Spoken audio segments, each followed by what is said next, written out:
1940, America's most beautiful truck. That's right, 2023, the 1940 Ford Deluxe Jade Pearl. Absolutely immaculate, and of course, Bill Ganahl from SouthCity Rod and Custom. How's it going, man? Three-timer, baby. Three-timer! Three-timer. You are the first person that I've got full detailed interview 3 times. Yeah. And I'm so happy because how could I not? Look at the builds you're putting out. Thank you. You know, it's I'm been not an stalking eclectic. you. I'm not stalking you. The cars speak for themselves. Yeah, thank you. I appreciate it. It's nuts. It is absolutely beautiful. You know, Grand National Roadster Show is where we are at, but last year they had a featured section. Can you tell me a little bit more about that? Last year's GNRS, well, we debuted St. Christopher, which created a controversial, it had a controversial response, I'll put it lightly. I will put a link for you guys so you can have listen and watch the video on St. Christopher, beautiful Ford Coupe. Yep. It's everywhere. Everyone's sick of it. We're sick of it. I'm not sick of it. You have to see the video. I'll put a link to it. But they also had a featured section on trucks. Yeah. So that was the Grand National Truck Show, which is affiliated with the Grand National Roadster Show. They started it just last year, was the inaugural show just for trucks because trucks are so popular. And you won the first show. We won World's Most Beautiful Truck at the inaugural Grand National Truck Show. It was an amazing experience. Yeah. Will they do that every year? Well, they hope so. But it's not happening this year. No, it is. It is happening this year as well. Yeah, but Okay. it's not at the same time as the Grand National Roadster Show. Exactly. So it's in Okay. September. It's in September. Yeah, and they, I don't know if they've announced the exact date for it, but it'll be in September, I'm pretty sure. This has set the bar pretty high. Well, it's a 40 Ford pickup, which is pretty hard to screw up, but this truck's all about the color. You know, we kind of had a vision for it from the beginning with the mint green color and the white wall tires. We made a lot of modifications to the truck, but it's really just like a lot of the stuff that we do, very refined modifications. It's not flashy, trying to look like it's a completely custom truck, but a lot of little nips and tucks, and the top is chopped an 1.5 inches, very mild. We're gonna go ahead. We'll start up here at the front, but Yep. this is what people would imagine. This color right here, that is what they would imagine when you think of the world's most beautiful truck. Because a truck can be appealing in so many ways, you know. I mean, I love the mean trucks. I love them when they're rough. I love them when patina are in, absolutely in bare metal. They're all appealing. Yeah. But when we are talking about the world's most beautiful truck, for me, this is right in here. At car shows, you never know what's going to happen. But we really think that if the award is given to the most beautiful truck, I think they chose wisely. I think so I'm biased, too. but Congratulations again. Let's talk about this. Let's start here at the front. Yep. So this is a 40 Ford. You know, the truck grille, all chrome. The bumpers, we use 40 Ford bumpers, but we narrowed them. We remade the brackets to tuck them in. We remade the openings, they're a little bit wider. It has 39 Ford headlights on it, which these, to me, I really like the subtlety and the simplicity of these headlights. The 40 Ford had the first sealed beam headlight in it, and it was like a giant bezel with a little lens. Just, they look kind of like bug eyes. Bug eyes. Yeah. So this is just, you know, It's refined beautiful. and simple. Yeah. And it goes so well with the fender as well. Yeah. I do remember the 39. I've seen a 39 Ford truck, Yeah. and I think that one actually was green as well. Oh yeah. And what I do remember is that the front was just so appealing. Yeah. Those grills were a lot more higher. The grill went up all the way to the top Oh yeah. of the 39s. Right. But then again, such a great pick. Like, Yeah. for you to think this would complement this a lot more than the original headlights. Yeah, well, that's what it's all about, is like refining everything, figuring out combined how everything's going to work together. You know, I think a lot of people, when they modify something, they just think they're focusing right on the one little piece. They make the modification and it's cool, but it might not actually benefit the overall look of the entire car or truck. So we really try to have a big picture, you know, view of it when we start, and make sure everything really complements the car and complements each other. Tell me some of your thought processes that was happening when you started this build. So the 40 Fords are really nice looking to start with, but there's little details about them that, you know, can be improved, I guess. So little things like this trim right here, we made this trim from scratch. We took brass and we shaped it to sort of, the original trucks had a piece here, but they never fit quite right to the grill. So we actually reshaped the whole top of the grill, the whole front of the hood, to really match the grill, and then made this piece so it really follows the line of the grill perfectly. Wow. And we made this little piece here to match the center, you know, part of the grill. Wow. Just little details like that refine, you know, the truck. Gives it an overall seamless look. Now, I love the fact that you have kept the original opening mechanism of the hood. Yeah, well, they work. Not only do they work, but I actually really like that. As opposed to, you know, putting your fingers underneath it and trying to fiddle around to find a clutch or a... Yeah, so these are actually a kind of a interesting creation.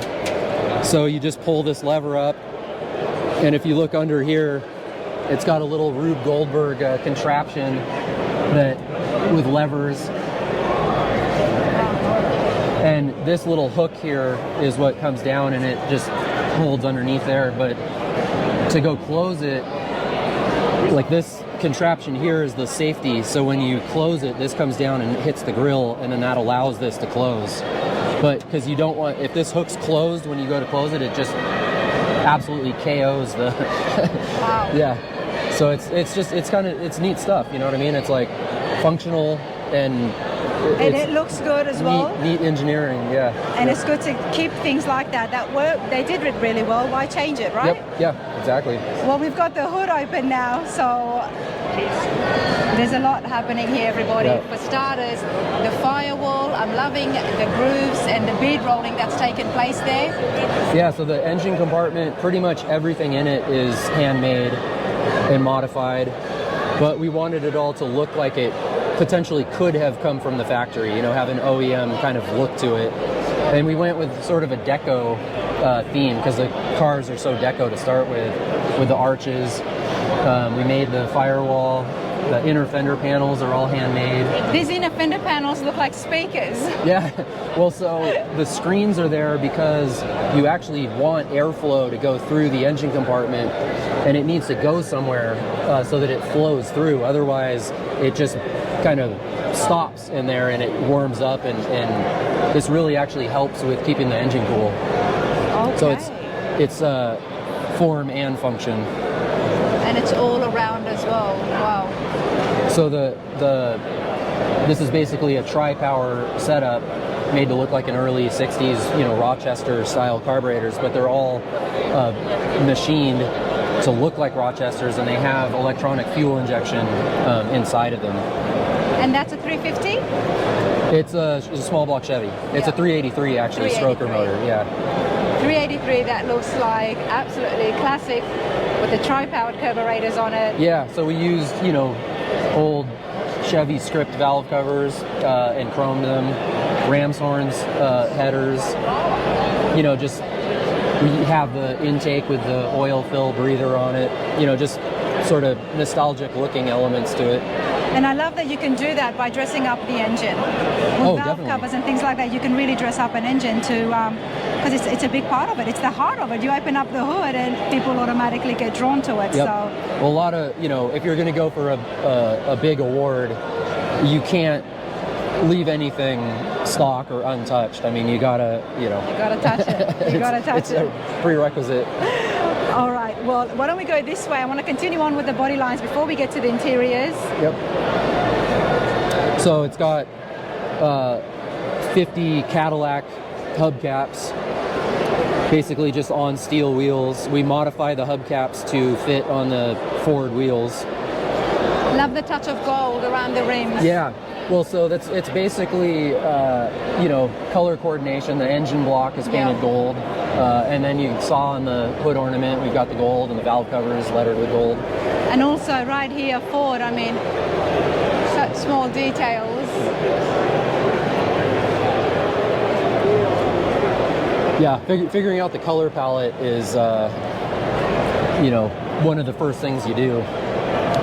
You got to have a theme and stick with it, you know, so that the project doesn't kind of get away from you and turn into an identity crisis. Tell me about the clients. How involved were they? What did they choose? What do they want? So when anybody comes to our shop with a project, you hope they're coming to your shop because they like what you've built and they want your input.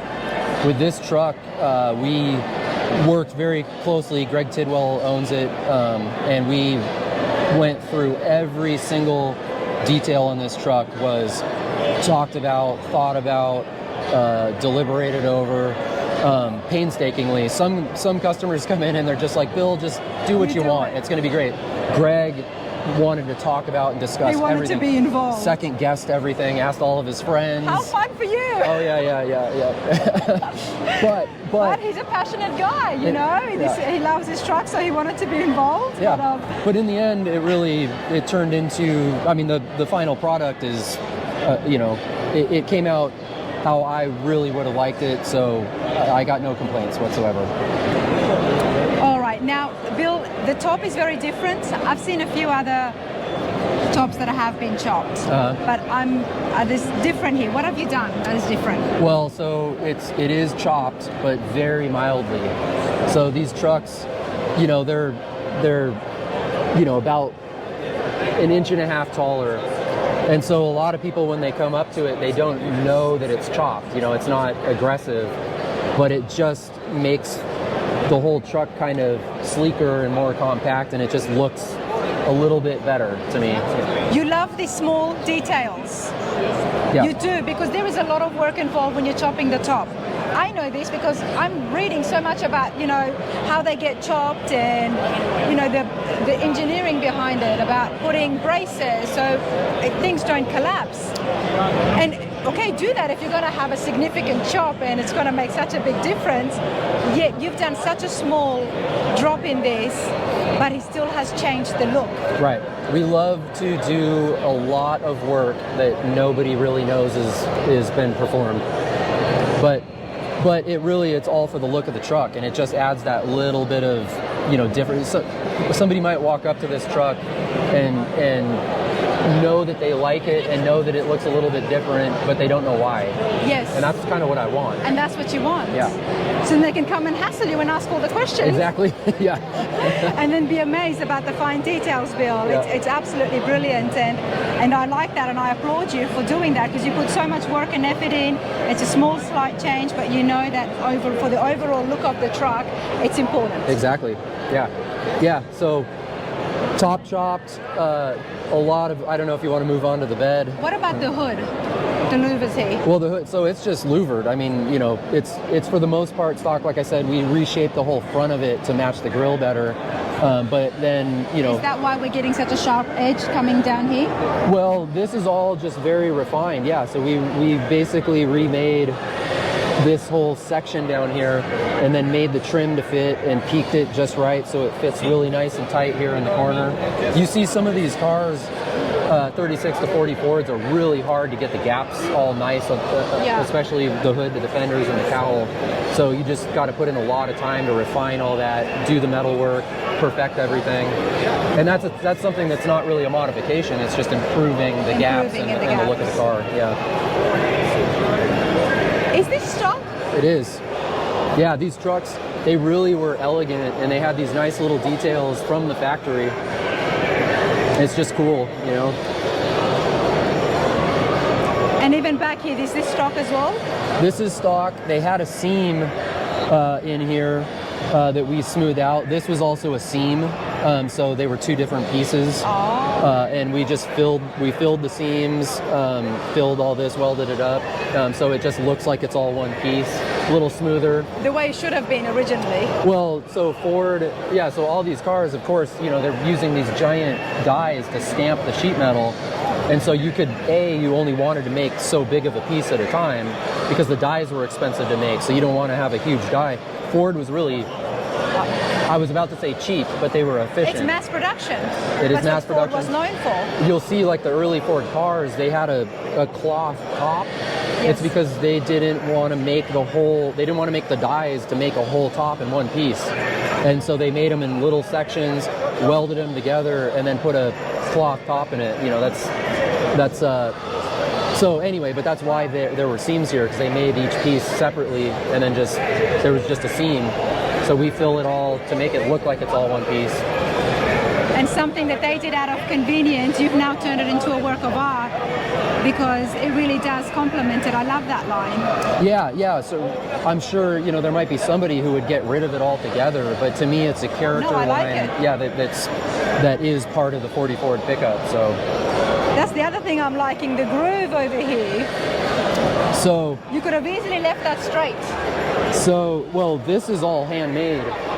So stock, these trucks, it's just a round tube like this up here, and you can see in between the cab and the bed.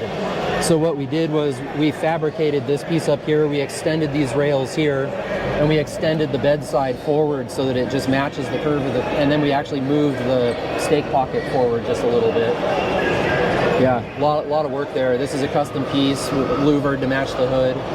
And then all these gaps here are There is no gaps. Well, there is no gaps, Bill. Yeah, well, that's a lot of metal work, and then also Joe Campani of Campani Color does all the body work, and they're just, you know, it's perfection. Yeah.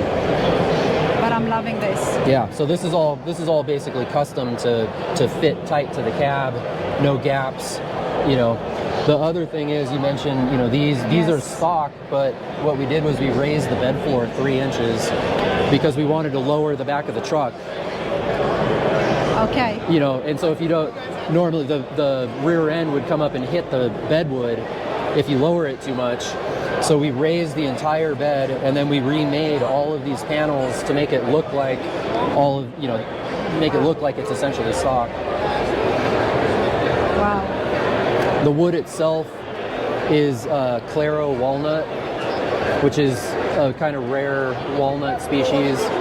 And the owner is from Modesto, California, and this particular type of wood is native to Modesto, or to the Central Valley. Nice. So that's kind of why, you know, it's a... To keep it personal. Personal, exactly, yep. Personalize it a bit. You've raised the bed, and there's still a lot of room. Oh, yeah. You know, I'm thinking, where is the fenders? It's been raised, so the wheels can still fit. Yeah. Yeah, so... Wow, and you've narrowed it as well? No, it's not narrowed. It's basically the same dimensions. That's what the stock was? Yes. Okay. Yeah, length and the width is the same for the bed, but the floor is higher. But, you know, it's just 3 inches, which allows us to lower the truck, because otherwise, you know, Hot Rods Customs, you want to lower the car. That's part of it. We wanted a little bit of a rake, but we didn't want the rear end to be too high in the air. So that's what we had to do. And I didn't want it to look like we raised the bed floor. Most people would look in here and not even know that it's modified. So you've lowered it. Is it on coilovers? This is on a Scott's Hot Rods chassis. So it has a 4-link in the rear, Ford 9-inch rear end, adjustable coilovers. So All from Scott's? From Scott's Hot Rods. Okay, Yep. well, I was just with Justin, so there is a full video on the shop at Scott's Hot Rods. You can see some of the stuff that gets done there, some of the full build chassis.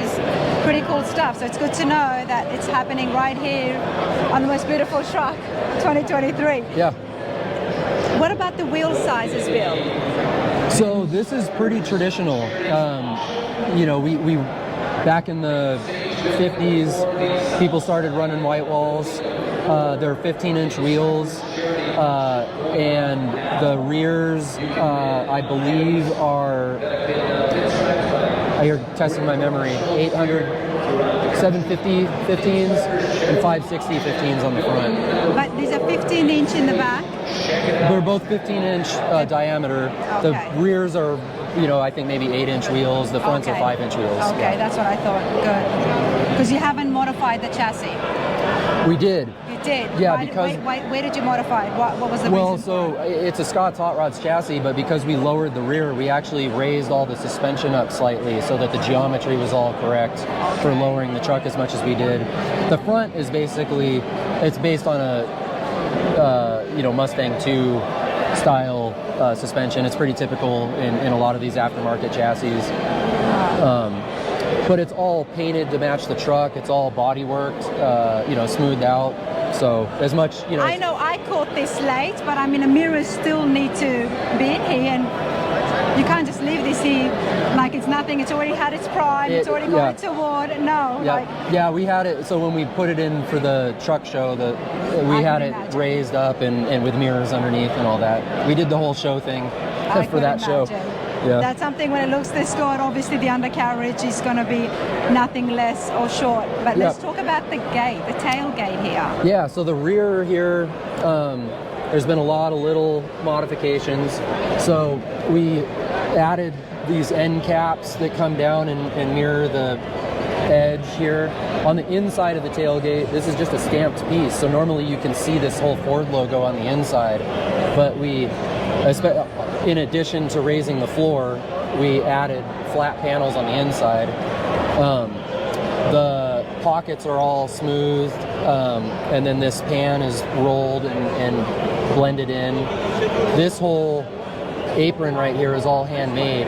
So normally these trucks, the bumper was way out here and you could just see the brackets, and it was just utilitarian. So we fabricated this bumper and we curved the ends quite a bit more than stock. And then we fabbed this whole pan here, to take up the negative space there. It's got 37 Ford taillights with the stands, adapted to the 40 Ford fenders. And then it's just got some... It's the lines. I'm loving the lines on this, everybody. It's just really, it's a elegant car from the factory. So really, we just added, a little more detail to it, but they're pretty hard to screw up. Well, if you know what you're doing, that is. Yeah. We can all admire it, but I mean, Bill, your work is it's outstanding. Thank you. It really is, and it's crazy to see what you're going to come up with next. It's a lot of pressure. Oh, it does.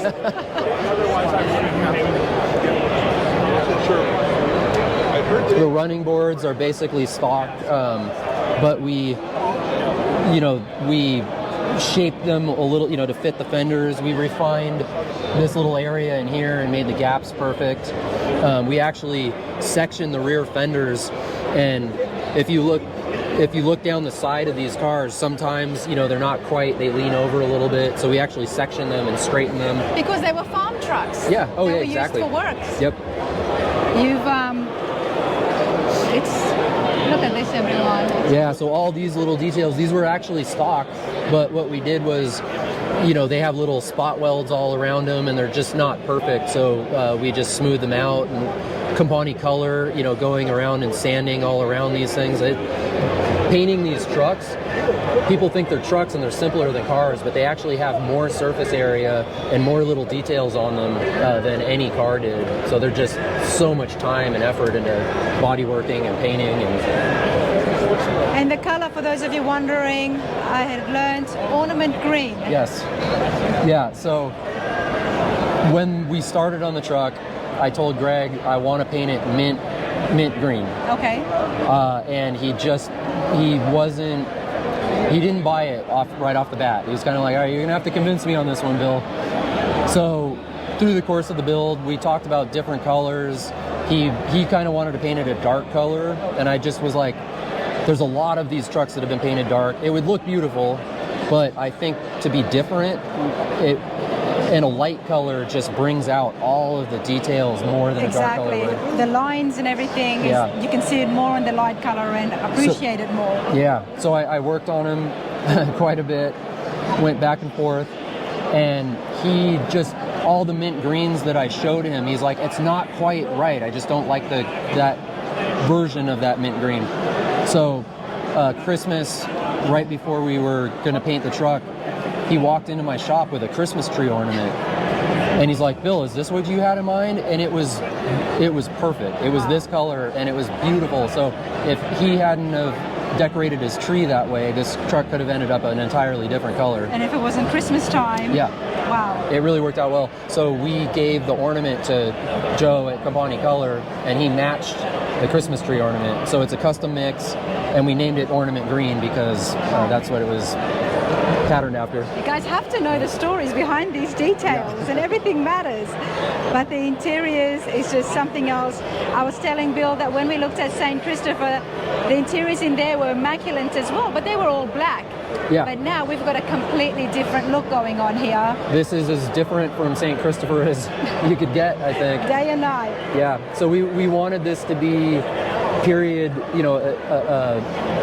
nostalgic, but we wanted it to be really classy and kind of mimic or the deco kind of theme of the truck. Wow. So it's all, the leather, marbled brown leather, and then we used cloth from an old 50s car. I don't remember exactly what it was.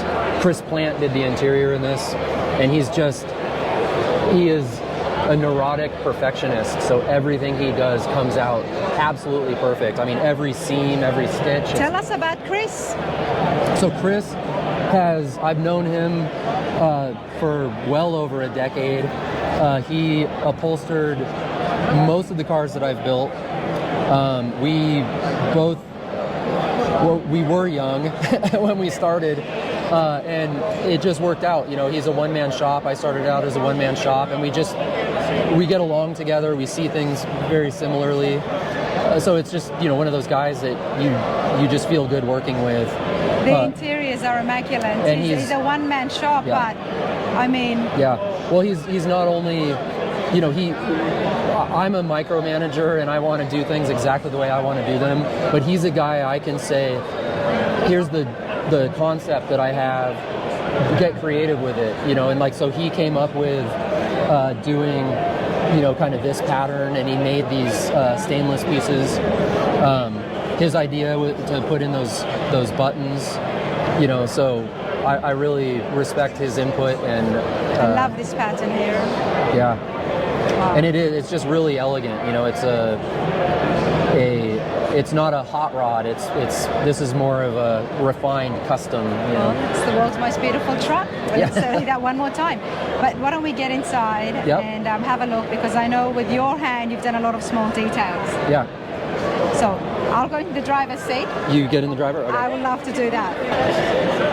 But yeah, like I said, I like trucks.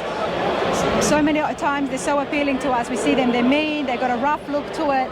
But when something looks this beautiful, it just needs to be admired. And I want to do that when I sit inside. All right. Well, very comfy to start with. Yeah. Well, one thing about these trucks is they're very small. So part of dealing with the interior in this thing is trying to maximize space. So I told Chris, I'm like, the backrest has to be as thin as you can possibly get it, especially for me. I'm like 6'3", so I feel like my knees are in my chin. But Was there the gas tank was behind the seat as well? In these trucks, they actually were under the rear of the bed. Okay, so Yeah. they had moved back by this time. Yep. Okay, so we've got a little bit of room from the back seat. Yep. The back of this, you've thinned it. Yep. What else have you done? Because there's still a lot more room now than what it would have been. Yeah, well, so the seat basically is all made from scratch. We don't use like a frame and like an old spring thing. Basically, Chris makes it all out of foam and shapes and contours everything. So when we're building a car, he'll rough out a shape. Me, the owner, will come sit in it and say, okay, well, I think I feel better if the seat bottom was a little bit lower Yeah. or whatnot. And it really, you design it based on how the owner wants it to feel. And it's small enough that it's probably not a car you'd want to drive, to New York and back. I don't think he'll be doing that in this. Definitely not. Yeah. But let's talk about the dash. For starters, you can see it on your side as well. Yep. Loving these fine details here. Yeah, so this dashboard is actually, it is 1940 Ford, but it's from a car, not from a truck. Okay. So the car dashboard is completely different than the truck dashboard. The car, it's way more elegant. It has this, beautiful grill piece in it.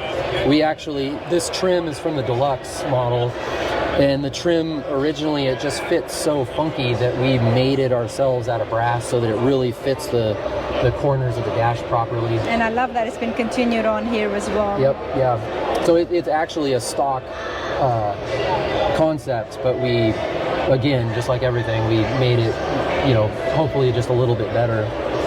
And the car dashboard sticks out a little bit, whereas the truck one was sort of flat. Okay. And the truck, it's a truck, so it was just a utilitarian dashboard. So putting the car dashboard But you've done that because now you've made it practical as well. You've actually got a glove box. Glove box, so we've got all the AC controls are inside. We've hand fabricated the whole box in here. The radio controls are in here. All the radio, the amplifier and speakers are all hidden. Underneath the seat? Yep. And talk to me about this. This is beautiful. So this is a Crestliner steering wheel, which was an accessory steering wheel back in 1950. You could order or get this with your shoebox Ford or Mercury. And was that originally gold as well? Yeah. So this is. And that's a good question. I'm pretty sure that it was always red and gold. The steering wheel you could get in black or white. I think that might be the only two colors. And because it's a traditionally, you'd see these in a lot of show cars back in the 50s. And we left it cream like this because that's how they were back then. So I'm guessing that maybe you got this first and then the paint for the engine got drawn from the gold here? You know what? This is more of a serendipity than anything. It does go with the engine and it carries the theme, but we had already decided to. One of the things that Greg asked when we were starting on the truck, even though we didn't know what color the car was going to be, he asked if we could paint the engine gold. Okay. And I said absolutely. Well, gold goes with a lot of colors. Exactly. I said it leaves our options open. Yeah. So. It worked out great, but then this being gold as well, I mean, it ties the rim together. It flows and things are just meant to be. Yep. So what car did this come out of? Oh, this is 44 Deluxe. Okay.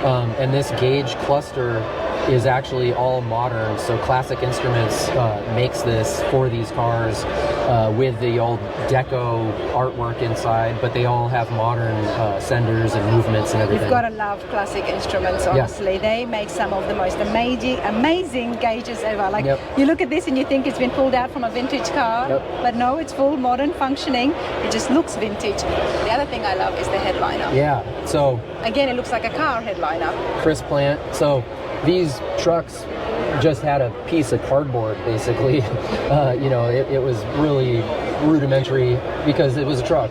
So we talked with Greg about, sometimes people will put in leather headliner, and we talked to them about doing this old, I think you refer to it as broadcloth. Yep. And again, it was just, in a hot rod, you might not do this, but this truck, we wanted an elegant, refined, classy look. So Chris, as always, just nailed it. You guys have just absolutely kicked this out of the park, honestly. Love it. I'm absolutely loving everything about this truck so much that I'm like, wow, I should have done something like this. Well, you're building a C10. That's going to be a whole other... It's completely different. Yeah. It's completely different, but I've always said that I do love the F100s, and I would love to keep them as vintage as possible, but beautiful. Yeah. And this is what I envision when I think about the F100 trucks, But a C10, that has to be just different. Right. You got to have them mean, but wow, let's step outside, Okay. Bill. I appreciate your time. This is awesome.